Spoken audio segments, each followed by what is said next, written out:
It's time to predict the scores for game week 9 of this 2025-2026 Premier League season.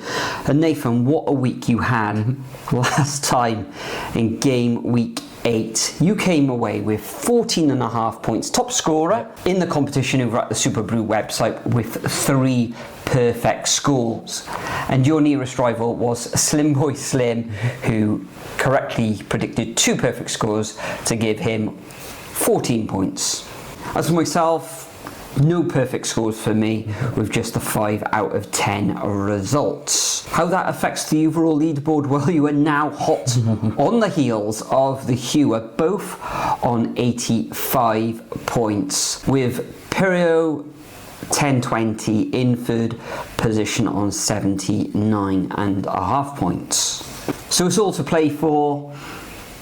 You're looking good. I'm going to have to improve. You guys will have to improve as well. But it all kicks off this week on Friday evening at Elland Road. Yeah, starting off, Leeds against West Ham. West Ham is not looking good down there, is it at all?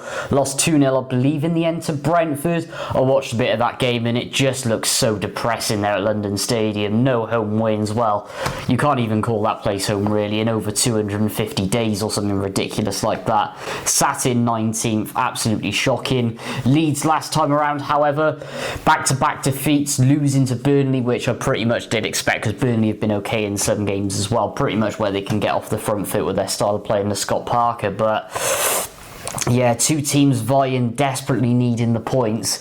At the moment, I'm more favouring Leeds, especially because it's a winnable game at Elland Road as well. They've had a lot of away games. They got points out of Newcastle, and then the other one I think was Tottenham, where they did end up losing, but they've been decent. So I'm not going to give anything to West Ham. I can't even give them a goal here. Let's go 2-0 to Leeds. Yeah, West Ham now under control of Nuno Espirito Santos on the sidelines. Couldn't work his magic, and they look absolutely terrible, didn't they? Yep. On Monday evening. Started off okay-ish, but then Brentford just took control, and Brentford have been struggling themselves, currently in 13th position, but West Ham look amateur, didn't they, on Monday evening. Leeds, okay, just above the relegation zone by 3 points. You'd expect them to give West Ham a really good game here. I think West Ham will score. However, at home under the lights at Elland Road, I expect Leeds United to come away with all 3 points. I can't see Nuno getting a tune out of this team as of yet. Next up, we move to the first of the 3 o'clock kickoffs on Saturday. A lot of teams, of course. Only 2 3 o'clock kickoffs this week. Yeah, cool. A lot of teams in European action, be it in the Champions League, Europa League and Conference League. We moved to Stamford Bridge, where Chelsea entertained Sunderland. Sunderland, an excellent victory last weekend at home against Wolverhampton Wanderers, and it's just been 1 defeat in their last 6 matches, just the 2 defeats this season. And I think they'll give Chelsea a very tough game in London, but Chelsea back-to-back wins, a superb win. Okay, it was to be expected against Nottingham Forest, who have now departed ways with Postecoglou. Sunderland in London, yeah, I think they'll find it difficult. They look really good at home, but Chelsea are flying at the moment. Currently in action on Wednesday evening against Ajax, and I expect them to win that one. And I'm going to go for a 2-0 home win to Chelsea. Yeah, Sunderland, as much as I love what they're doing at the moment in 7th, and I've already betted Southampton's record from last season, and it's only been 8 games, which is just refreshing to see. Probably the best promoted side I remember since either Sunderland or Sheffield United from a couple of years back, but a lot of their running, obviously only lost 1 game in their last 6. It has been fairly steady. Forest are underperforming, Villa have been patchy. The Palace draw was fantastic, beating Brentford as well at home. Stadium of Light's a massive fortress, isn't it, at the end of the day, but they are coming against that Chelsea side, have been decent. Will Chelsea get another red card? Who knows, that might sway things again. 3 or 4 now, isn't it? So. I know, it's getting ridiculous, but I'll give Sunderland a goal. Yeah, I'll give them a goal, but I think it's just going to be Chelsea 2-1. Anyway, moving on, Newcastle are coming up against Fulham in the other 3 o'clock fixture. Newcastle dispatching 3-0 Benfica last night as well. Jose Mourinho's Benfica, in fact, which is a great result. And Fulham, 3 losses on the bounce now. They've had some really tricky fixtures, to be fair to them. What is it? 7 goals conceded in 3, but they have played Bournemouth, Villa and Arsenal, so we've got to cut them a bit of slack there. Newcastle always start the season slowly, but I did say they kick on after the international break, and we're starting to see that now. Voltemada, absolutely fantastic. Guimaraes, absolutely fantastic. Just in general, looking great. So, going to be tight. I'll give Fulham a goal, though. 2-1 again. Yeah, I'm going to go exactly the same as you, Nathan. Newcastle traditionally at strong. We know that they lost at home against Arsenal earlier in the season, but teams like Fulham, sort of mid-table teams, although Newcastle are in that position themselves, I think Newcastle will come away with all 3 points. And Voltemada seems to be settling in quite well. Another goal last week against Brighton, even though they did end up on the end of a 2-1 defeat. Yeah, I expect Newcastle to bounce back here. Fulham seem to be good going forward, but they're leaking way too many goals for my liking at the moment. Next up, we've got the 5:30 kickoff. We've got Man United coming up against Brighton. Man United, I think that's the first time that Almiron has actually, or Almiron, Almiron, however you say his name, has actually recorded back-to-back wins in the league. So well done to Manchester United there. They're currently in 9th position. 4 wins in their last 6.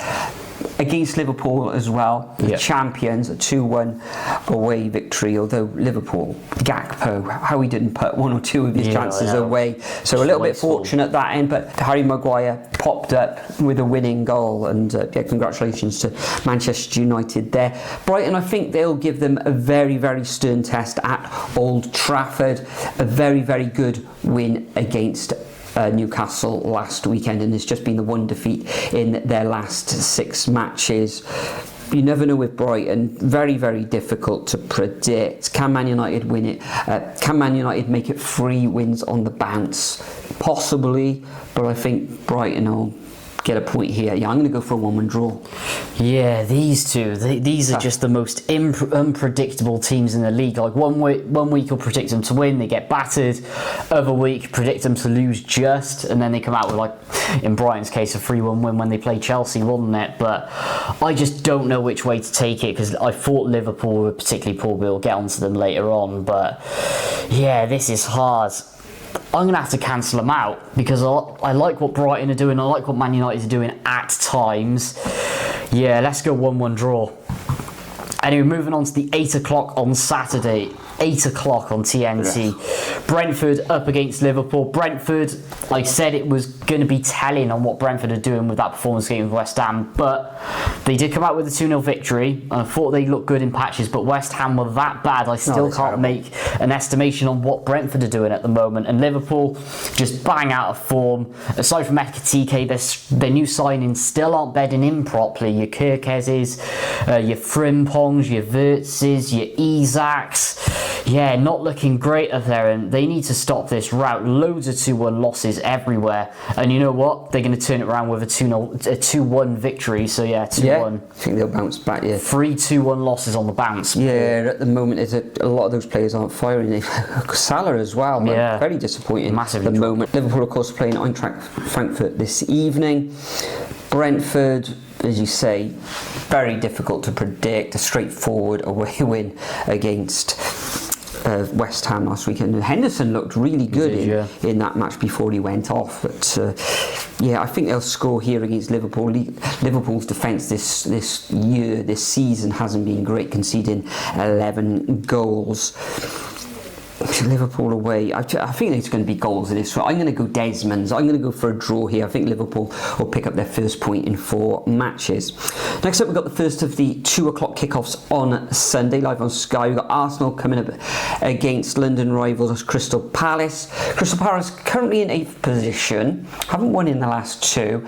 And a superb and entertaining 3-3 draw against Bournemouth, with Mateta getting a hat-trick. He could have scored 5 or 6 in that match as well. Arsenal, We're doing Arsenal things, top of the table, and it ended up 1-0 away against Fulham. So you'd expect Arsenal again to probably get a clean sheet in this one, especially as they've only conceded those 3 goals in their 8 matches in the Premier League. So I'm going to have to go for a very, very narrow win here at home for the Gunners to win 1-0. And of course last night they kept a clean sheet against Atletico Madrid, who are defensively normally very, very sound. A 4-0 win, that's a brilliant result. So yeah, 1-0. Yeah, aside from that last night where Atleti just looked absolutely off it, Arsenal aren't completely dominating or battering teams, excluding for me West Ham. Like Fulham, that was a close-knit game. Newcastle, they could have very easily lost that last-minute goal, I believe it was. Man City, of course, getting the draw, and then Forest to Forest. So yeah, make of it what you will. Not exactly destroying teams, but they are top of the table, with Man City being inconsistent, Bournemouth breathing down their necks, which is mad to say, and Liverpool losing 3 in a row. So yeah, they're coming against a Palace team on the other hand, they are solid. Like getting that draw against Bournemouth have been phenomenal, so that's a good result. Everton, no one's losing at that stadium at the moment, and then they're beating teams like Liverpool. So where do you go? I can't decide on this one at all. I love what Palace are doing. 1-1. Wow, you can give them a point. Yep. Mateta again. And incidentally, Nathan, I was trying to say that Gorkarez, amongst the goals last night, with 2 goals, can he produce that form in the Premier League? Because it hasn't been great for him so far this season. It'll continue like that. Trust me, Atleti were that bad. But moving on, next up, Villa Man City.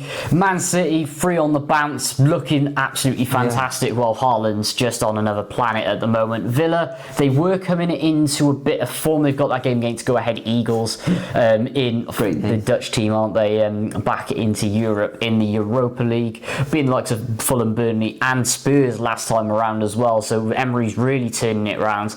I was tempted to give Villa a goal here because they're back to their scoring ways, but I think this is going to dip back a little bit because Man City can have that extra break after the Villarreal game. So I think Haaland's going to score another load of goals.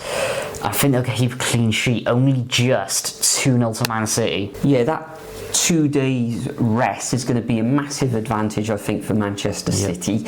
Although Aston Villa, in the last 3 home matches against Man City, they've picked up 2 wins and a draw. So it's going to be difficult in a way for Manchester City. But they had a very good result away against Villarreal last night, Tuesday evening. So I think Villa will give them a tough game. They're finding their form now, aren't they? Undefeated in their last 5 matches in the Premier League, scoring goals as well, although Ollie Watkins has only got 1 of those in recent weeks. Morgan Rogers looking brilliant though, isn't he? So I think it'll be tight, but I think Man City will come away with all 3 points. I'm going to go for a narrow 2-1 away victory to the Citizens. Next up, also at 2 o'clock, we've got Bournemouth, high-flying Bournemouth, coming up against Sean Dyche's now Nottingham Forest. Now, Bournemouth have been excellent. I think there's something like the top sprinters for personnel in their team in the Premier League. I saw a graphic earlier on today. Dyche will probably make this Nottingham Forest side a lot more solid, a lot more pragmatic from the sort of go-hung of Postecoglou. Yeah, the high line just ruined them. That's right. And last season, everything was built on the defence, and they were giving the ball to the opposition and getting them on the break, weren't they? Hitting them on the break. So they will be very solid. However, this game may come a little bit too early for Nottingham Forest. Bournemouth are flying. I think it's going to end up 3-1 to the Cherries. Yeah, I've gone exactly the same as you in a completely different scenario. I would have gone a Sean Dyche win all the way. Coming, hit the ground running. Postecoglou, it was never going to work realistically, was it? Because the style of play transition with where Forest need to be, there was just simply not enough time. You only really bring in Postecoglou during the summer just so he can embed in his style of play. And in a way, you could say the wrong style of players. But another time, Mr. Dyche working with Chris Wood worked wonders with him at Burnley, and now he's got a squad of that quality around him. Ooh, this could be pretty tasty. But of all the teams in the league, aside from probably Man City, this is the worst game to start with, really. So I think Bournemouth are just going to overload us. Semenyu's different gravy, Nielsen's different gravy. I could go on all day. Di Brooks is different gravy. Yeah, I'm going to go 3-1 to the Cherries. And incidentally, Forest are in European action as well against Porto. Bournemouth aren't, are they? So they'll get a rest, especially for their legs, which, as we already said, a lot of sprint in there from the Cherries. Exactly, yeah, indeed. Anyway, moving on. Next, we've got Wolves up against Burnley. The last, finally, of the 2 o'clock Sunday games. Burnley, good win against Leeds. Pretty much expected after the way they played in the Championship last season. All they had to do was do what they did the season prior, and it pretty much paid off. Not going to work the rest of the season, mind, especially with their form and how they've been. But they're coming up against a Wolves side, bottom of the league. Have they even won this season? I don't think they have. They have been a tough nut to crack, but it's just poor quality that's prevailing at the moment. Sunderland destroyed them. So, for that reason, I think Burnley are going to have them again, and they're going to keep pushing and keeping away from that relegation zone. So, yeah, 1-0 Burnley. 1-0 Burnley. Maybe more. Yeah, I was very disappointed in Wolves' performance, and on the wrong end of that 2-0 defeat against Sunderland last time out. I thought they would have got a point up there, especially after getting back-to-back draws. But I think they will get back to drawing ways here with another 1-1 draw against Burnley. Can you see Burnley going with back-to-back wins? Not at this stage of the season. It was a very good win last time out, though, at home against Leeds. So, yeah, I'm going to go for a 1-1 draw. And the final fixture of this game week takes place also on Sunday evening. We've got Everton coming up against Spurs. Now, we know that Everton are very, very difficult this season to beat at home. They've done ever so well in their new surroundings. That's unheard of as well. They did lose last week against Manchester City, but Spurs are sort of they're finding it a little bit difficult at the moment. Just the one win in the last 4, but they've only been defeated once in that time, and that was at home last weekend against Aston Villa. So maybe they'll be a little bit more suited playing away with their pace, giving the ball to the opposition and then hitting them on the break. But I think they're going to cancel each other out, these two here. I can't see Everton losing, but I can't see them winning either. So I am going to go for a 1-1 draw in this one. Yeah, it's a cagey affair. Interesting, yeah, I'm going for the Everton theory, what I said about them at home all season. And with Tottenham just way too inconsistent for my liking at the moment, it will come under Thomas Frank. Yeah, just the wrong time to play Everton, definitely. Let's go for a 1-0 win. 1-0, fantastic. So those are our predictions for game week 9. If you're playing along at home, make sure you leave your predictions over at the Superbru website if you haven't already joined them. All the details are in the description below. If you're not playing along over at the Superbru website, then leave your predictions as a comment as we read each and every comment. Nathan, thank you very much for joining me once again, and thank you for joining us as well. Let's see if you can follow up last week's incredible score with another decent score. I know I'm going to try my very, very best this weekend. And incidentally, I'm still running the Fantasy Football League. All those details are in the description as well. And on top of that as well, another managerial sacking, so who's next? For me, I don't know, if the Wolves manager, Forest, he's going to go. Could they have a 4th manager in the season? Already, you never know. In October. Can you imagine if Sean Dyche goes on a 5-match losing streak? Exactly. The eyes could be being shut. Yeah, for me at the moment, the only one that's really in danger is going to have to be Pereira, but they've offered him a new contract, so that's hard enough as itself. Even then, if Daniel Farke doesn't get his ideas up and Leeds go on a run, possibly, maybe he could be next, or I don't know, maybe even Nuno if they run out of patience at West Ham. Yeah. So remember, leave your predictions, comment, or over the Superbru website. Enjoy the Premier League action over the weekend, and we'll see you all next week. Hey, I got something to say. I'm just so sick of hearing everyone complain. I know it's tough and I know there's pain, Hitting bottom is the only way to change. So I'll keep hustling, you keep struggling. Bitch, I'm humbling.